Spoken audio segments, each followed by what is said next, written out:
Мамо, там ли си? Майка ти кога се връща? Няма да се връща.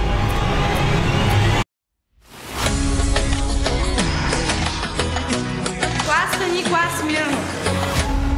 Влизаш, закъсняваш, не поздравяваш, не се извиняваш. Какво е това възпитание? И аз това се чуда, бе, госпожо.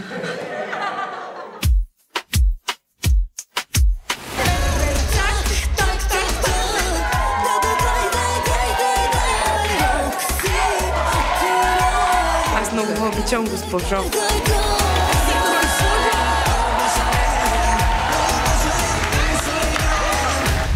309 лайка за 2 часа, човек. С най-голямата лига, която се е раждала някога. Майка ти как е? 10 години се блъска там сама. Само и само ти да отидеш да учиш рисуване.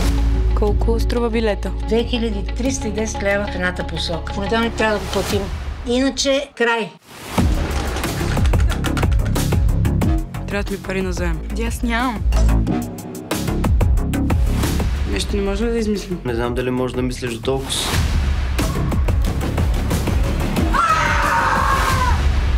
Ще отидеш, Дитка. По интуиция го чувствам. Зори, ти си станала много хубава. Ще да си известна, бе, Зори. Не може дъщеря ми да ходи като проститутка по улиците! Ти сега сети, че имаш дъщеря, така ли? Знаеш какво ще направя сега? Ще ти фрасна една двойка и ще те оставя да повтаряш годината, както на времето направих и с майка. Свърчаш и отиваш във възпитателното училище. Ти нямаш избор в тази ситуация. Ти къде са снимките? Бе, спри да цевриш! Майка ти ще се гордее с теб.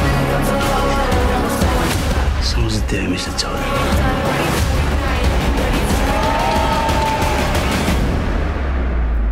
Вах! Ам, че ти много приличаш на нея. Ма същата си.